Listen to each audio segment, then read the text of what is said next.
Global Times نے Pakistan air force کی جانب سے جاری کردہ پریس ریلیز اور ویڈیو کا حوالہ دیتے ہوئے کہا ہے کہ ایکسپرٹس کا کہنا ہے کہ پاکستان ایئر فورس اس طیارے کو ایکوائر کر کے جلد اپنے ایکو سسٹم میں انٹیگریٹ کر سکتی ہے، کیونکہ پاکستان کی ایئر فورس پہلے ہی J-10C، JF-17 تھنڈر اور HQ-9B کے علاوہ HQ-16FE surface to air missile system اور YLC-8E ریڈار ایکوائر کر چکی ہے، جبکہ اس طیارے کی نیئر فیوچر میں پاکستان ایئر فورس میں فارمل انڈکشن کے بعد اسے ایڈوانس جنریشن کے اسٹیلتھ ایئر کرافٹ کو اپنے فلیٹ میں شامل کرنے کا موقع حاصل ہوگا۔ Friends, J-31 twin engine single seat medium weight stealth aircraft ہے جسے چین کی کمپنی ایوک تیار کر رہی ہے۔ گلوبل ٹائمز نے بیجنگ میں بیسڈ ملٹری ایکسپرٹ کا حوالہ دیتے ہوئے کہا ہے کہ پاکستان ایئر فورس کی جانب سے اس طیارے کی ایکوزیشن کی صورت میں دیگر ممالک خاص طور پر میڈل ایسٹرن کنٹریز بھی پاکستان کو فالو کرتے ہوئے اس ایئر کرافٹ کو ایکوائر کر سکتی ہیں۔ مزید یہ کہ پاکستان ایئر فورس دوسرے ممالک کے ساتھ جوائنٹ ایکسرسائز میں اگر اس طیارے کی صلاحیتوں کو ڈسپلے کرتی ہے تو مزید ممالک اور پوٹینشیل کسٹمرز اس ایئر کرافٹ میں جان پائیں گے اور ان ممالک کا چائنیز ایئر کرافٹ کی کیپیبلٹیز پر مزید اعتماد مستحکم ہوگا۔ فرینڈز، چین کی جانب سے J-31 ایئر کرافٹ پر کام تو گزشتہ کئی سالوں سے جاری ہے، تاہم J-35 کی ارجنٹ نیڈ اس پروگرام میں تیزی کا باعث بن سکتی ہے، جبکہ ایکسپورٹ کے حوالے سے پوٹینشل کو لے کر اب چین J-31 پر بھی کام تیز کر سکتا ہے۔ ممکنہ طور پر J-31 کی دستیابی 2027-28 میں ایکسپیکٹ کی جا سکتی ہے۔ فرینڈز، اگر آپ J-35 اور J-31 میں فرق اور اس طیارے کے ہسٹوریکل بیک گراؤنڈ کے علاوہ اس کی کیپیبلٹیز کے بارے میں جاننا چاہتے ہیں تو اس ٹاپک پر ہماری کمپریہنسو ویڈیو پہلے سے چینل پر موجود ہے۔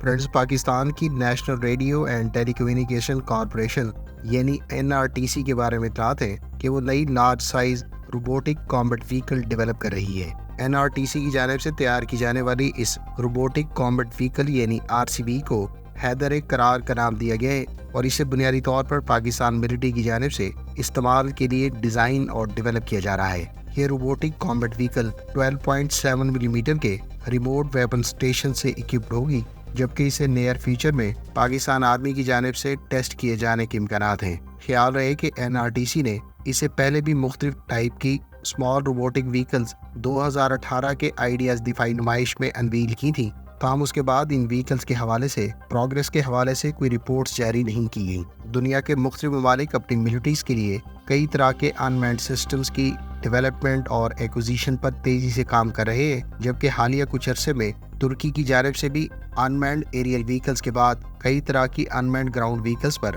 کام کیا جا رہا ہے۔ حالیہ کچھ عرصے میں ترک آرمی کے بارے میں رپورٹس ہیں کہ اس نے کئی طرح کی مقامی انمینڈ گراؤنڈ وہیکلز اپنے فلیٹ میں باقاعدہ شامل کی ہیں۔ فرینڈز، امریکہ کی ڈیفینس سیکیورٹی کوآپریشن ایجنسی کی جانب سے جاری کردہ نوٹیفیکیشن کے مطابق $23 ارب کی ترکی کے لیے سیلز کی منظوری دے دی گئی ہے۔ اس نوٹیفیکیشن میں 40 F-16 بلاک 70 ایئر کرافٹ اور 79 F-16 طیاروں کے لیے ماڈرنائزیشن یا وائپر سٹینڈرڈ یعنی بلاک 70 سٹینڈرڈ کی کٹس اپروو کی گئی ہیں۔ اس کے علاوہ اس متوقع سیل میں جہاں 8 اضافی F-110GE-129D انجن ایکوائر کیے گئے ہیں، وہیں اس میں کئی طرح کے ویپنز بھی شامل ہیں جس پر ہم آگے چل کر بات کریں گے۔ فرینڈز، گزشتہ روز جاری کیے جانے والے اس نوٹیفیکیشن کے مطابق ترکی 149 AN/APG-83 ایکٹیو الیکٹرانکلی اسکینڈ ارے ریڈار، جس میں سے 40 بلاک 70 کے لیے اور 79 اپ گریڈز کے لیے ایکوائر کیے جا رہے ہیں، جبکہ ٹوٹل 30 انجن سپیئرز کے طور پر حاصل کیے جا رہے ہیں۔ اس ڈیل میں 952 AMRAAM C8 air to air missiles, 864 GBU-39 small diameter bombs, 96 high speed anti radiation missiles اور 96 ہی advanced anti radiation guided missiles کے علاوہ 401 AIM-9X block 2 Sidewinder short range air to air missiles, 850 joint direct attack munitions قابل ذکر ہیں۔ Friends, اس سے یہ بات کلیئر ہو جاتی ہے کہ $23 ارب کی یہ ڈیل صرف F-16 تک محدود نہیں ہے، بلکہ یہ ایک کمپریہنسو ویپن ایکوزیشن پیکج ہے جس میں مختلف طرح کے ویپنز اور سسٹمز بھی شامل ہیں۔ Friends, F-16 fighter year craft نے گو کہ آفیشیل فرسٹ فلائٹ تو 2 فروری 1974 کو لی، لیکن اس کی ان پلانڈ فرسٹ فلائٹ 20 جنوری 1974 کو کنڈکٹ کی گئی تھی۔ لہٰذا ہم یہ کہہ سکتے ہیں کہ دنیا بھر میں اپنی پہچان اور شہرت رکھنے والے F-16 فائٹر ایئرکرافٹ کو فرسٹ فلائٹ لیے ہوئے 50 سال مکمل ہو گئے ہیں۔ اس طیارے کو اس وقت دنیا کے 25 ممالک اپنی ایئر فورسز میں استعمال کر رہے ہیں، جبکہ یہ ایئرکرافٹ اس عرصے میں کئی کنفلکٹس میں کامیابیاں سمیٹ چکا ہے۔ فرینڈز، UAE کی منسٹری آف ڈیفینس کی جانب سے سویڈش کمپنی ساب کے ساتھ نیا کانٹریکٹ سائن کیا گیا ہے۔ اس کانٹریکٹ کے تحت سویڈش کمپنی ساب کو UAE کی ایئر فورس کے زیر استعمال global eye airborne early warning and control aircraft کی سپورٹ سے متعلق کانٹریکٹ اوارڈ کیا گیا ہے۔ میڈیا رپورٹس کے مطابق اس کانٹریکٹ کی مالیت $190 ملین ہے اور یہ ٹوٹل 3 سال پر مشتمل کانٹریکٹ ہے جو 2026 تک جاری رہے گا۔ اس کانٹریکٹ کے تحت ساب کمپنی ان طیاروں کی مینٹیننس اور لاجسٹک سپورٹ کے علاوہ ٹریننگ سروسز سر انجام دے گی۔ خیال رہے کہ گلوبل آئی بمبارڈیئر کے گلوبل 6000 ایئر کرافٹ پر based airborne early warning and control aircraft ہے، جس کو ملٹی ڈومین ایڈوانس سولوشن قرار دیا جاتا ہے۔ اس ایئر کرافٹ سے سملٹینیسلی ایئر، میری ٹائم اور گراؤنڈ سرویلنس سر انجام دی جا سکتی ہے۔ خیال رہے کہ 4 جنوری 2024 کو ساب کمپنی نے اعلان کیا تھا کہ اس نے UAE سے 2 additional global eye airborne early warning and control aircraft سے متعلق کانٹریکٹ تسلیم کیے ہے،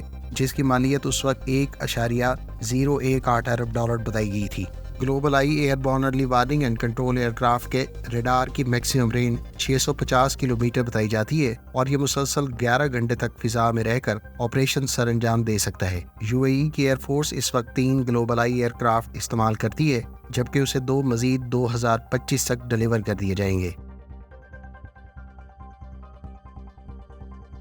فرینڈز، چائنیز نیوی کے لیے ملکی سطح پر تیار کی جانے والی 8ویں ٹائپ 55 لارج ڈسٹرائر کو حالیہ دنوں میں Chinese Peoples liberation army navy کی جانب سے ملٹی مشن ڈرلز میں ٹیسٹ کیا گیا ہے۔ میڈیا رپورٹس کے مطابق اس ملٹی مشن ایگزامینیشن ڈرلز میں بنیادی طور پر نیولی کمیشنڈ اس 8ویں لارج ڈسٹرائر کی کیپیبلٹیز اور اس کی کامبٹ ریڈینس کو جانچنا تھا۔ چین کی ٹائپ 55 ڈسٹرائر بنیادی طور پر 10,000 ٹن سے زائد کلاس کی ڈسٹرائر ہے، جبکہ اس سلسلے کی 8ویں شپ کو اپریل 2023 میں باقاعدہ کمیشن کیا گیا تھا۔ فرینڈز، چین اپنی اس لارج ڈسٹرائر پر 112 ورٹیکل لانچ سیلز کی مدد سے کئی طرح کے لینڈ اٹیک، اینٹی شپ اور اینٹی ایئر وارفیئر کے علاوہ اینٹی سب مرین وارفیئر ویپنز کو استعمال کر سکتا ہے۔ چین کی اس ڈسٹرائر کو مغربی میڈیا سورسز کی جانب سے کروزر بھی قرار دیا جاتا ہے اور یہ چین کی نیوی کی کیپیبلٹیز اور اوور آل اسٹرینتھ کو ریپرزینٹ کرتی ہے۔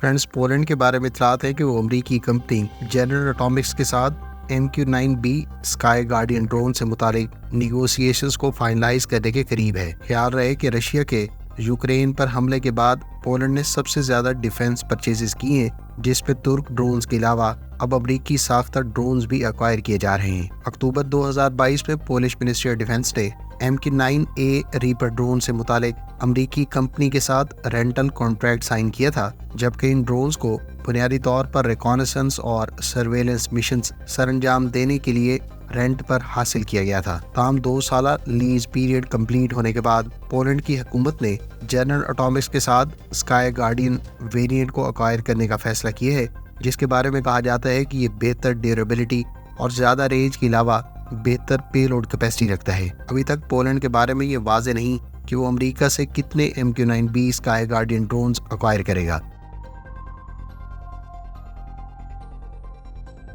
فرینڈز، پاکستان نیوی کی جانب سے لیڈ کی جانے والی سی اسپارک 2024 ایکسرسائز کی گزشتہ روز کراچی میں افتتاحی تقریب کا انعقاد کیا گیا ہے۔ اس تقریب میں chief of the naval staff admiral Naveed Ashraf مہمان خصوصی تھے۔ سی اسپارک کا بنیادی مقصد جہاں پاک بحریہ کی جنگی حکمت عملی کا تنقیدی جائزہ لینا ہے، وہیں اس ایکسرسائز میں پاک آرمی اور پاکستان ایئر فورس کے اہلکار اور ایسٹس بھی جوائنٹ آپریشنز میں حصہ لیتے ہیں۔ یہ ایکسرسائز گزشتہ کچھ عرصے سے باقاعدگی سے کنڈکٹ کی جاتی آ رہی ہے، جبکہ اس ایکسرسائز کے دوران ویپنز کی لائیو فائرنگ کے علاوہ تینوں مسلح افواج کی سمندری حدود کی حفاظت اور نگرانی کے نقطہ نظر سے انٹیگریشن اور ہارمنی کو ڈیمونسٹریٹ کیا جاتا ہے۔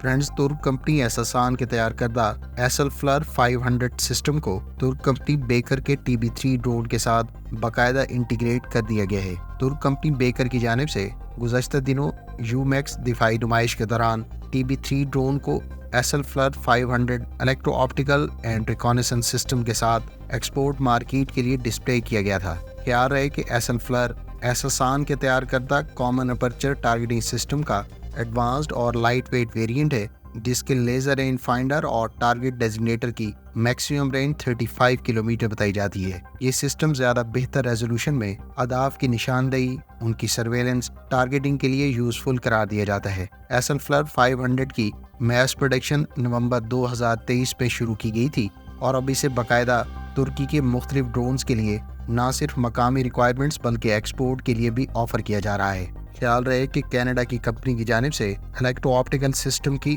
فراہمی سے متعلق پابندیوں کو لے کر ترکی نے اپنے مقامی ٹارگیٹنگ سسٹم کی ڈیولپمنٹ کا فیصلہ کیا تھا، جس کے تحت کامن اپرچر ٹارگیٹنگ سسٹم یعنی کیٹس پروجیکٹ کا آغاز کیا گیا تھا۔ اس پروجیکٹ کے تحت اب تک 160 کامن اپرچر ٹارگیٹنگ سسٹمز مختلف ممالک کو ایکسپورٹ بھی کیے جا چکے ہیں۔ فرینڈز، آسٹریلیا نے اعلان کیا ہے کہ وہ اپنی آرمی کے زیر استعمال رہنے والے 45 MRH-90 ہیلی کاپٹرز کو ماحول کو نقصان پہنچائے بغیر ڈسمینٹل کر دے گا۔ آسٹریلین گورنمنٹ نے ستمبر 2023 میں اعلان کیا تھا کہ وہ اپنے MRH-90 ہیلی کاپٹرز فلیٹ کو اب فلائٹ آپریشنز کے لیے استعمال نہیں کرے گا، اور Australia, Airbus Australia Pacific and NATO helicopters industries کی کولیبریشن کے ساتھ ان ہیلی کاپٹرز کے spare parts NH-90 helicopter استعمال کرنے والے آپریٹرز کو فراہم کرے گا۔ واضح ہے کہ آسٹریلیا پہلے ہی ان ہیلی کاپٹرز کو ریپلیس کرنے کے لیے امریکی ساختہ بلیک ہاک ہیلی کاپٹرز کا انتخاب کر چکا ہے، جبکہ آسٹریلیا نے ایئر بس کے تیار کردہ ان ہیلی کاپٹرز کو ابتدائی طور پر 2007 میں انڈکٹ کیا تھا۔ ادھر امریکی کمپنی سیکورسکی کی جانب سے آسٹریلیا کو ابتدائی UH-60M بلیک ہاک ہیلی کاپٹر ڈیلیور کر دیا گیا ہے۔ آسٹریلیا نے ابتدائی طور پر امریکہ سے 40 بلیک ہاک ہیلی کاپٹرز کا کانٹریکٹ $1.95 ارب کی لاگت سے اگست 2022 میں سائن کیا تھا۔ خیال رہے کہ مغربی ممالک اور خاص طور پر امریکہ کی جانب سے آسٹریلیا کو یہ کہا گیا تھا کہ وہ ان ہیلی کاپٹرز کو یوکرین کو فراہم کرے، تاہم آسٹریلیا کی جانب سے MRH-90 ہیلی کاپٹرز کو یوکرین کو فراہم کیے جانے کے حوالے سے انکار کرتے ہوئے اب ان ہیلی کاپٹرز کے پارٹس کو مختلف ممالک کو فروخت کیا جائے گا جو پہلے ہی NH-90 ہیلی کاپٹرز استعمال کرتے ہیں۔ فرینڈز، رائل سعودی آرمی کے ایک بہت بڑے دستے کی پاکستان آرمی کے ساتھ آن جاب ٹریننگ کا آغاز کر دیا گیا ہے۔ پاکستان اور سعودی عرب کے درمیان ملٹری ٹریننگ پروگرام کے تحت اس آن جاب ٹریننگ کا انعقاد پاکستان آرمی کی 14th اور 40th انفینٹری ڈویژن کی جانب سے اوکاڑا میں کیا جا رہا ہے۔ پاکستان آرمی اور رائل سعودی آرمی اس سے پہلے بھی کئی طرح کی مشترکہ ایکسرسائزز کرتی رہتی ہیں، تاہم یہ پہلی مرتبہ ہے کہ آن جاب ٹریننگ کا انعقاد پاکستان آرمی کی جانب سے رائل سعودی آرمی کے لیے کیا جا رہا ہے۔ اس قسم کی ایکسرسائزز اور آن جاب ٹریننگ کا بنیادی مقصد کاؤنٹر ٹیررزم، میری ٹائم سیکیورٹی اور دیگر باہم دلچسپی کے دفاعی امور سے متعلق کوآپریشن کو پروموٹ کرنے کا ذریعہ قرار دیا گیا ہے۔ امید ہے اس آئیڈیا ویکلی کی ایپیسوڈ میں آپ کو بہت کچھ جاننے کا موقع ملا ہوگا۔ ملتے ہیں نیکسٹ ویڈیو کے ساتھ، اپنی دعاؤں میں یاد رکھیے گا۔ اللہ حافظ۔ پاکستان زندہ باد۔